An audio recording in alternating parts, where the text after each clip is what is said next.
It's like Ronnie buying a motorbike and then it never running. It runs. It runs. I'm getting it back this week. It runs when Ronnie gets off of it and runs beside it. Oh no.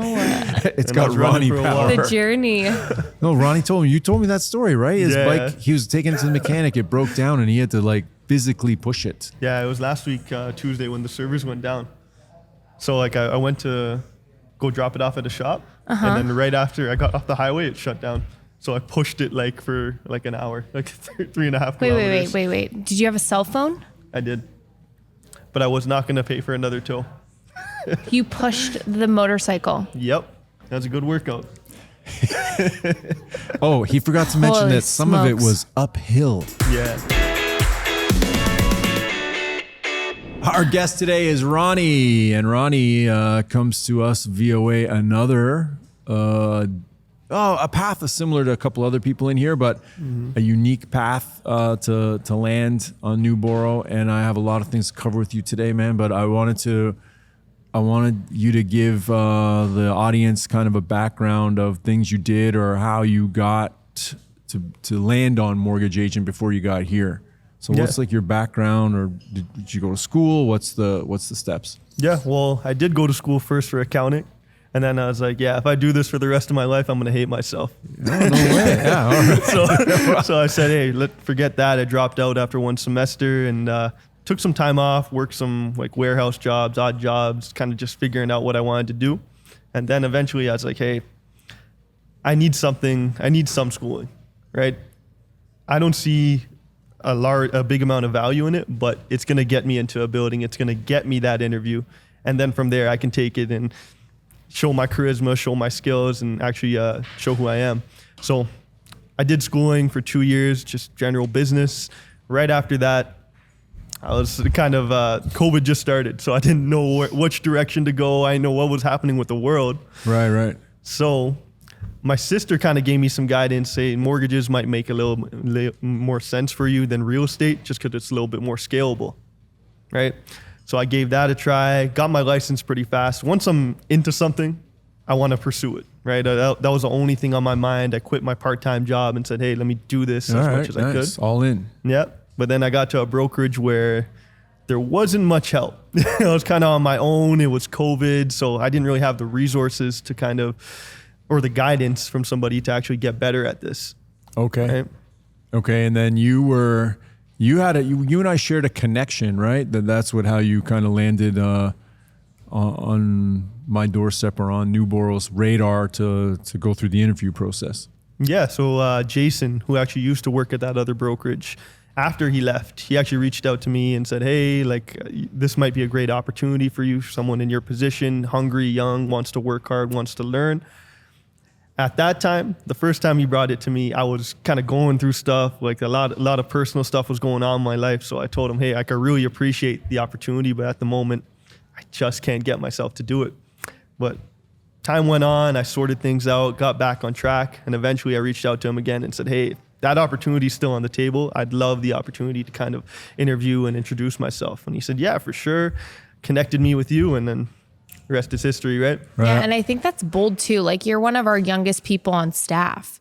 So a lot of the podcasts that we've done in the past, there's this very large journey of how people come to Nuborrow, or they've had so much experience where you kind of just like, I don't know if this is the right terminology, but put your big boy pants on and tried like a huge profession where a lot of people stay in that safety net of, I'm going to work in the warehouse, or I'm going to work in serving or whatnot. And although those jobs bring large challenges, there's more availability in those roles. There's a lot more people looking for this in the service industry. And we provide a different service, which, like you said, is a small amount of education, but it is a huge job. It's very important.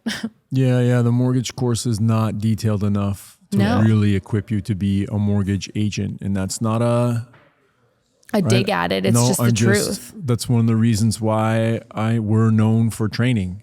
Yeah. If you want to learn the business, where I often say to people, and they say, what is it? I'm a learning shop. I want to teach you how to do it. It makes zero sense for me to be the principal broker, never be here, and then expect you to do something amazing. Yeah. Doesn't make zero sense to me. So unique because the person that connection we share is like a childhood friend of mine. He left the same brokerage. He worked here for a bit and he was like, man, like this is too like fast paced, not what I want to do, but there's some guys I know that would really flourish in this. And the names he passed along, yours was one of them. And when we did interview you, and this is one of those things, I always remember feedback, right? And so when I interviewed you, on full transparency, I was like, I don't know, I like him. I'm just not sure. And you guys interviewed him and you were like, God, he's so like, so her expression, like if she likes you, was like, he's so cute. Like he's so likable. I like him right away. Yeah, it's true. Which if you know her now, that doesn't happen very often. Yeah. Like, she's not all on board right away. So what did you think about the interview process and compared to what you were doing in the industry before to then you got to go through this? We always joke it's like American Idol where you got to go through these stages. Yeah. No, I absolutely loved it. I tell like all my friends all the time, like that's probably the best interview I've ever had. Like the first interview with you, I kind of told you this before.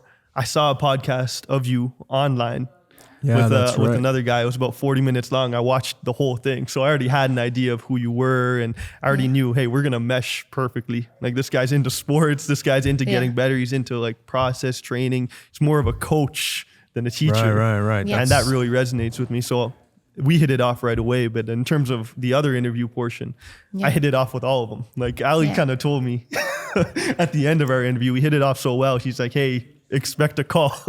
No way. And I never say that. So like I vividly remember like meeting you and I was like, wow, like he's so cute. Like I just want to like have him work here. Like I think he would do excellent. The only critique I had was I was like, does he have spacers or earrings? Yeah, right. So that was the only like area. And then I was like, well, I should have just asked him. But then, so when he came in, we obviously found out it was the earrings. And again, we're all for that individuality and uniqueness because that is important and that's what makes you you. Yeah. But yeah, so when I met you, I was like, okay, yeah, like he needs to work here. He's so cute and little, and like I hope he works here and he does well because I could tell see this it. man he's little. He's hitting the gym I know, every but day. he has major gains since he works here. Works out twice a day. Like he's turned into a man. But when we first met you, like you said, your charismatic self came in, you have a beautiful smile. So all of that worked in your favor and it just has just reflected on the business that you've done here since you've gotten here. I forget the age sometimes. I know. Like when he does, so we just had this moment where he like made his own process, made a decision without talking to me and it didn't go well. And I said to him, oh man, that's what I'm here for. Mm-hmm. I already made these mistakes. Yeah. Right? I've been doing this for over a decade and financing even longer. I just look young. And you're supposed to say yes. And, so young. And these mistakes, I'm here to like help you not make them. Mm-hmm. And then I sat back that night driving home like, yeah, I gotta remember, no disrespect, he's he's still learning. Yeah. He's learning like, so for me, I'm not going to be so hard on him because I remember that he's young. He's going to make, that's the whole point of being here is you're going to make some mistakes. Yeah. But on that, like I said, like the coaching aspect of it, I appreciate when you're hard on me. You know what I mean? I like that. Like that makes me better.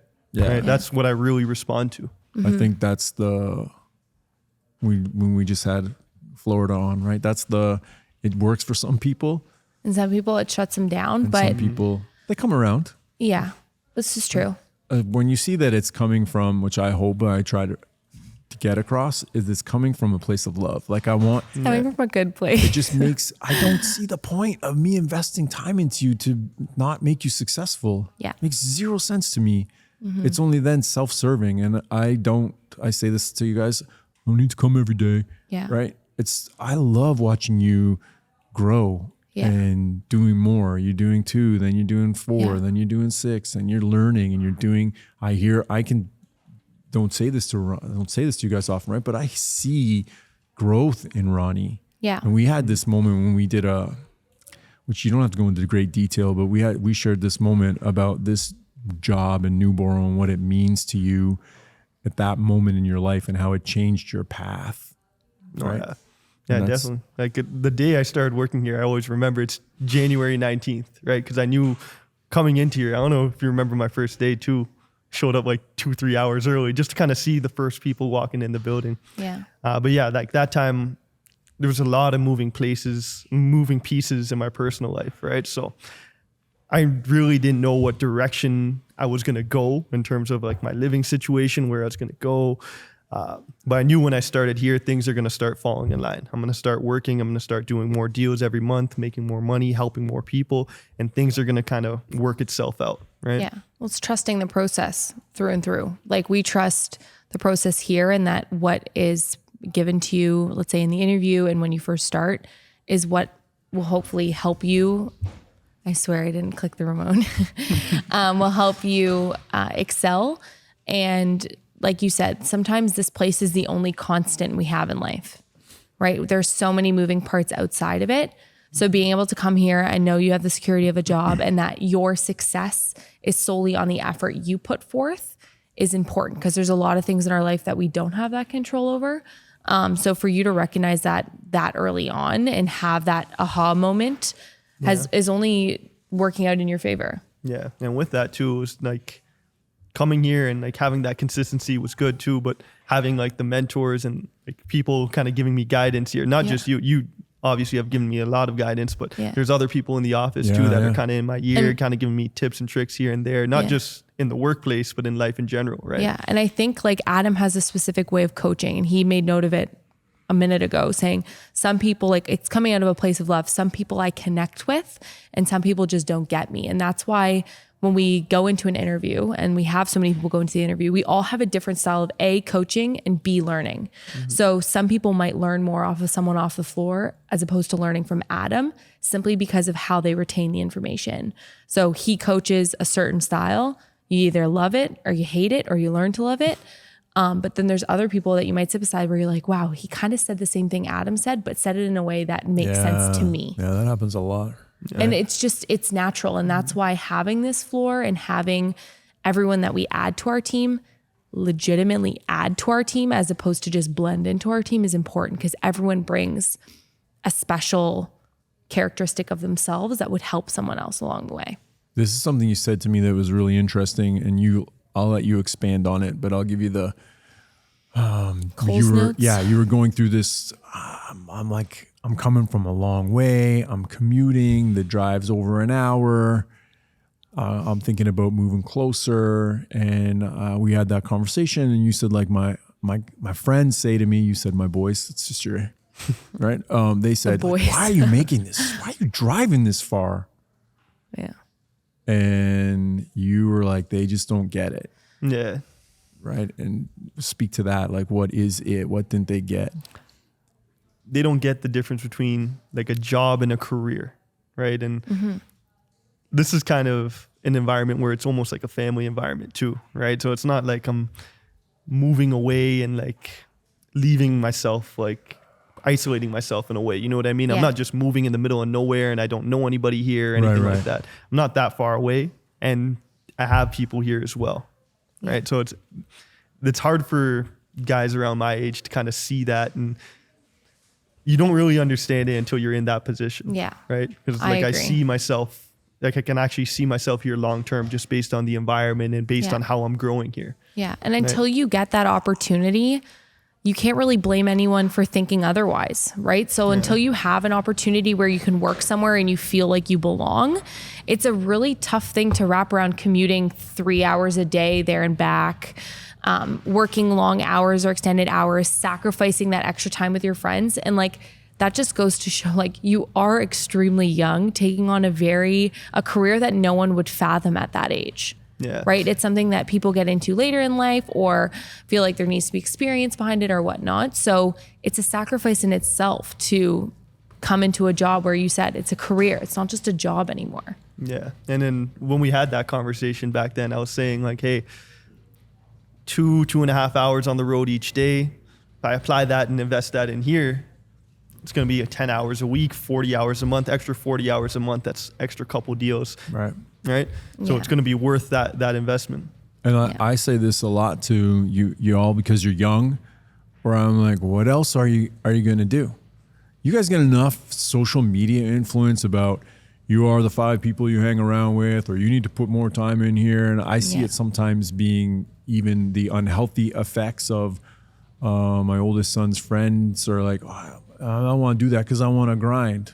But if you're not doing something for your career and you're bypassing time with friends, that's not healthy either. There has to be this balance. So when you said to me, I want to move closer and I want to be able to cut that time and invest in it, I was like, yeah, that's as long as you really do invest, then it makes sense. And you're like, it's just so this saying about like, fly where eagles fly, they fly alone, right? Eventually you start separating yourself from that group because you are in a career and you're and it hurts sometimes when you go back home, right? Because you see those people again and you feel comfortable there because you're, back in where you grew up and now you're away from here. And so is that a struggle for you still?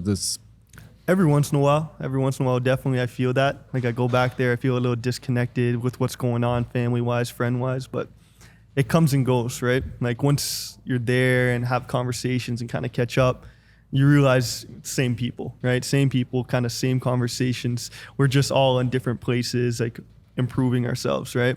So yeah, like sometimes I go back and I'm like, damn, like it sucks to be gone. Like I feel like I'm missing out on so much stuff, but this is a necessary step for me to get to where I want to be. Yeah. Right? You've committed, you're all in on Nuborrow. You've done a lot of deals since you've been here, which, we talked about we talk a lot about on podcasts. The average agent does 4 deals. You've done, or a year, you're doing that a month. You had your best month recently, right? Was it you that you came to me and said, or what's your, Personal you set record. goals for yourself? You must at this journey collected some client impact stories. I know you've got reviews, which mean a lot to you, right? Clients have been go online and say how much you've helped them, but like, do you have some client impact stories that stand out? There's a couple. There's a lot of them that like really touch close to home, just like personal situations. But I had one client, she was on title, her mother-in-law was on title with cancer, and she was on her way out. They weren't sure how to actually get the deal done and structure the file. So it took a little while to kind of get all their documents, kind of help them out because they were very, very new to this type of financing, right? So to introduce them and kind of take them step by step and hold their hand was impactful. And then we're about to close, we're all good, and then the mother-in-law passes away, right? Oh, no. It's awful. So it changes from being their financial guide to kind of being an emotional guide in a way as well, and kind of sympathizing and giving them the time to kind of just grieve, right? So that was an interesting one because there was a lot of ups and downs, a lot of turns, a lot of unexpected things that happened. But by the end of it, they obviously were sad about their loss, but they got the deal done. They were able to kind of get themselves in a better financial situation, and they were very grateful for it. So that's one that touched home close to my heart, just because I've had everybody has people in their life that passes away from cancer, right? Yeah. So it definitely hit home. Those are the things. So at your young age that you're thrust into here, solving complicated problems. That one's, a loss of somebody on title. It's part of the family. Other are, financial habits. We talk about this all the time. At your age, your financial habits that you were taught growing up are your beliefs. That's your belief system on how it works. And one thing I really love about you is you're trying to break that mold or create new financial habits. You're like separating. You want to be at another level for you to build your family. Yeah. Is that part of the attraction here, or that part of the career that excites you?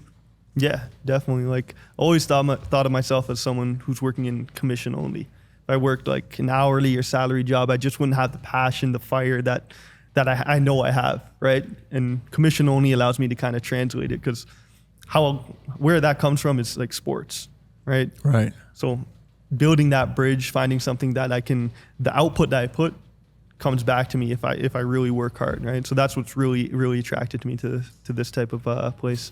So we'll get off the topic of, Nuborrow and but you are also now living away from home. You have this time, right? And you also are now investing a lot of time in yourself, going to the gym and let's talk about that. Has that always been a passion of yours? it was more just basketball before. I used to just kind of train. Sometimes I'd train some kids and kind of show them different moves, different drills, all that stuff. But after I realized, hey, I'm not that tall, I'm not going to the NBA. I was like, hey, let me pick up some weights and actually like kind of build myself and do it that way. So that kind of started maybe like 4 or 5 years ago. And I've only kind of built on that and kind of expanded my knowledge in that field. And it's always good to like learn that type of stuff. Cause again, like going back to like family history, no one's really into that type of stuff, right? We're into different things culture wise.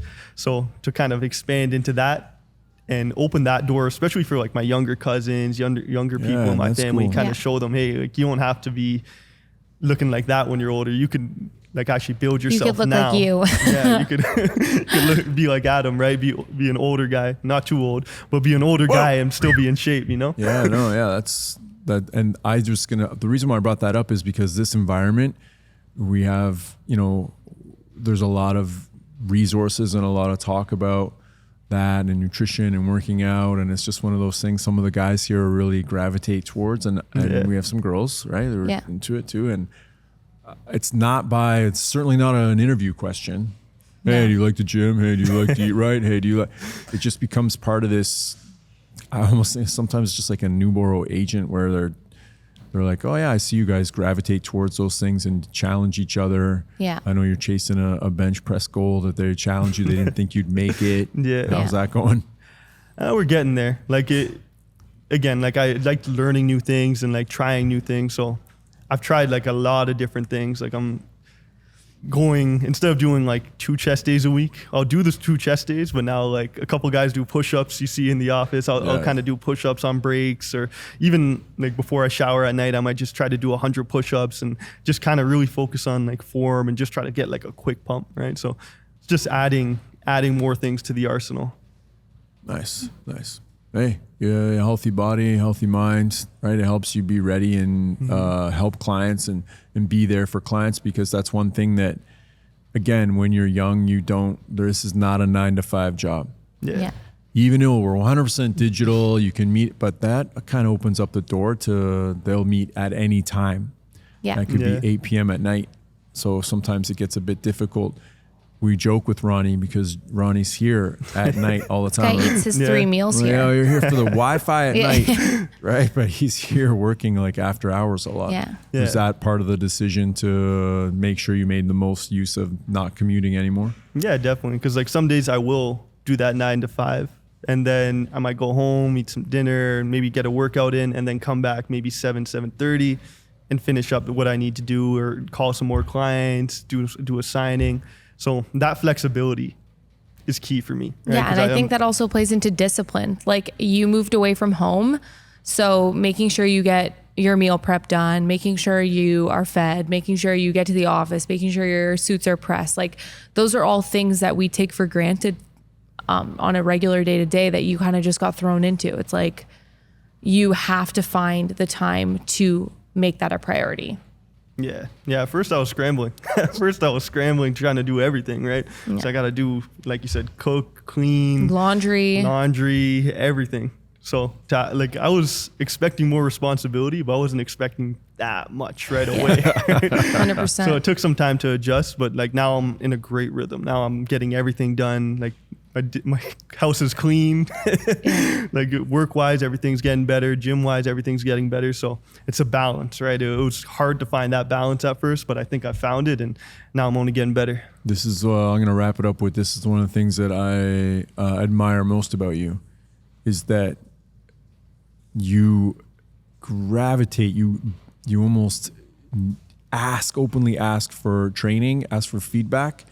And a lot of people will do that. I've done that in my life, asked me those questions and never actioned it. But I love that you commit to actioning it. Even if you've even had tough conversations with me saying, hey man, this process thing's working for me. Like I don't, this way it's working out. And I'll be like, cool, then don't work here. Like, that's that simple. Bye. Yeah. And you're like, oh, no. Like and you'll ask more questions and you make adjustments and you're trying to make a better Ronnie. Yeah. Which is exactly what we're looking for all the time. The reason why I'm so into that is because that makes you a better agent and a better guide for your clients. Yeah. And that's one thing that I respect. I don't tell you often, bro. I respect you for wanting the guidance, wanting the training, and going after it and actioning it. Some of the guys that you respect in here, the OG in the corner, that's his thing. He may never look like he's taking any of it, and he actions it his own way. And I see that you're picking up on that, right? And that's a good person to follow. Yeah, definitely. It's like I said, it's like the coaching aspect of it. You can coach me hard because I know you love me, right? If I felt like you didn't like me behind closed doors, then that coaching, I wouldn't really listen to it and I'd try to do things my own way. So like I definitely appreciate all the coaching from you and the OG in the corner there. That's right, yeah. Hey, me? Am I in the corner? Sort of, warm. Yeah. I appreciate it, Ronnie. Thanks for stopping by. Thanks for joining us. Thank you guys. All right, buddy. Thanks. Thank you. Damn, Charlie, you smell, bro. She just got bathed.